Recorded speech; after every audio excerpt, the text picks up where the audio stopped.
Wali-wali Allah yang misterius dalam artian bisa berpindah tempat kemudian melipat waktu hanya dengan satu bacaan, misalkan bismillah langsung dia pindah ke suatu tempat dan lain sebagainya. Nah, itu merupakan sebuah pertanyaan yang mungkin akan dijawab atau jawabannya akan di luar nalar pula.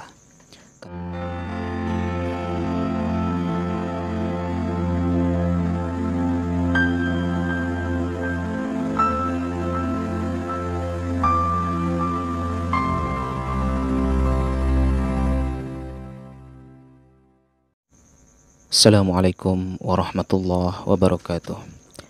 Liridallahu ta'ala bisyiril fatihah. Bismillahirrahmanirrahim. Alhamdulillah. Subhanaka la ilma lana illa ma'allamtana innaka antas samiul alim. La hawla wa la quwwata illa billahil aliyil azim. Qala al-musannif ibrahimakumullah ilahi anta mashhudi wa ridhaka matlubi i'tini muhibbataka wa ma'rifataka. Sahabatku, saudaraku, sigar penjalin dimanapun Anda berada, semoga kalian dalam keadaan sehat walafiat, dalam keadaan sadar, dalam keadaan selalu mengikuti kehendak Allah Subhanahu wa Ta'ala yang muncul dalam batinmu. Alhamdulillahirabbil alamin. Kesempatan malam hari ini saya ingin membagi sebuah pernyataan atau persepsi yang mana akhir-akhir ini selalu bermunculan dalam firasat ataupun ilham pada diri saya ini mengenai wali Allah, bahwa ada sebuah cerita yang memang berasal daripada zaman Nabi Sulaiman ketika Ratu Balqis menginginkan singgasananya untuk dibawa ke Nabi Sulaiman, dalam artian ke kerajaan atau singgasana Nabi Sulaiman. Namun Nabi Sulaiman menyetujui apa yang ingin dimau oleh Ratu Balqis. Dengan begitu Nabi Sulaiman menugaskan jin-jin, hanya jin Ifrit yang diperintah oleh Nabi Sulaiman. Namun jin Ifrit itu terlalu lambat untuk memindahkan singgasana Ratu Balqis ke dalam singgasana Nabi Sulaiman alaihissalam. Ada sesosok wali Allah yang sanggup memindahkan singgasana Ratu Balqis ke kerajaan Sulaiman dalam waktu kecepatan cahaya, dalam artian kedipan mata, satu kedipan mata. Dan dilaksanakanlah proses pemindahan tersebut, dan nyatanya hanya kedipan mata, satu kedipan mata, singgasana Ratu Balqis sudah berada di kerajaan Sulaiman alaihissalam. Nah, yang menjadi pikiran di dalam benak saya adalah bagaimana caranya seorang wali tersebut mampu memberikan kemauan Ratu Balqis kepada Nabi Sulaiman untuk memindahkan singgasananya ke kerajaannya. Nah, yang menjadi pertanyaan bagi saya, bagaimana caranya? Ilmu apa yang dipakainya?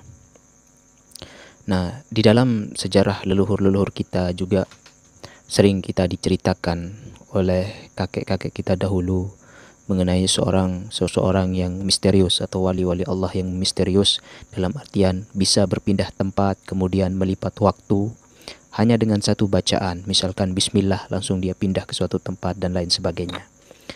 Nah, itu merupakan sebuah pertanyaan yang mungkin akan dijawab atau jawabannya akan di luar nalar pula, karena sesuatu yang dilakukan oleh manusia-manusia pilihan Allah itu adalah suatu kemustahilan atau tidak akan dijangkau oleh akal kita itu sendiri.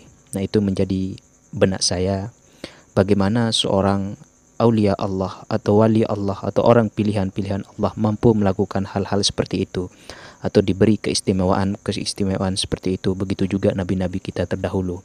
Tapi di sini saya akan membahas mengenai ada yang disebut daripada bagaimana membuka portal dimensi dalam ilmu sains, dan akan kita kaitkan dengan sejarah-sejarah yang memang sudah diceritakan di sejarah-sejarah zaman-zaman dahulu, seperti itu, saudaraku.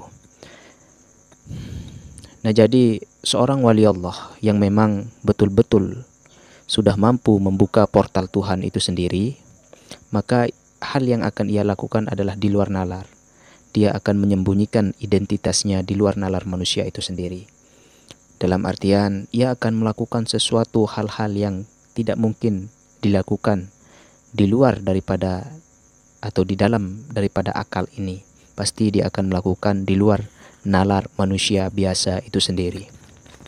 Nah, itu yang disebut daripada wali Allah itu adalah utusan Allah. Dalam artian yang disebut daripada Nabi Adam itu juga disebut sebagai utusan Allah yang diturunkan dari portal atau dimensi surga menuju dimensi dunia ini untuk memberi kesempurnaan kepada sebuah penciptaan yang dilakukan oleh Allah Subhanahu wa taala, Tuhan sekalian alam ini itu sendiri, yaitu yang maha tinggi, yang maha agung, yang maha segalanya.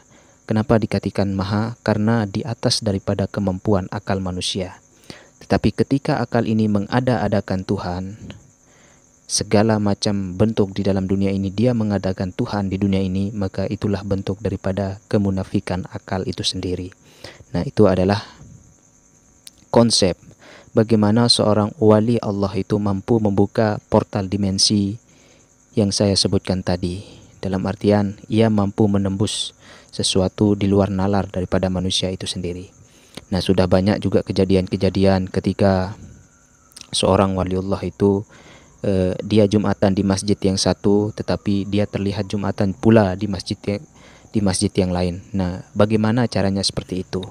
Ini yang menjadi sebuah pertanyaan yang mungkin ada teman-teman yang sudah mengalami atau menyaksikan seorang manusia pilihan, manusia misterius atau manusia rahasia yang dalam artian sudah mampu membuka portal ketuhanan untuk menuju Sang Maha Khalik itu sendiri atau ma'rifatullah dalam ajaran Islam itu sendiri. Saudaraku sigar penjalin rahimakumullah. Ketika kita berbicara masalah kesadaran, hal yang paling penting adalah bagaimana manusia itu membangkitkan, menghidupkan kesadarannya yang tertanam atau yang mati sejak saat itu atau yang mati sangat lama sehingga ia tersadarkan seperti itu.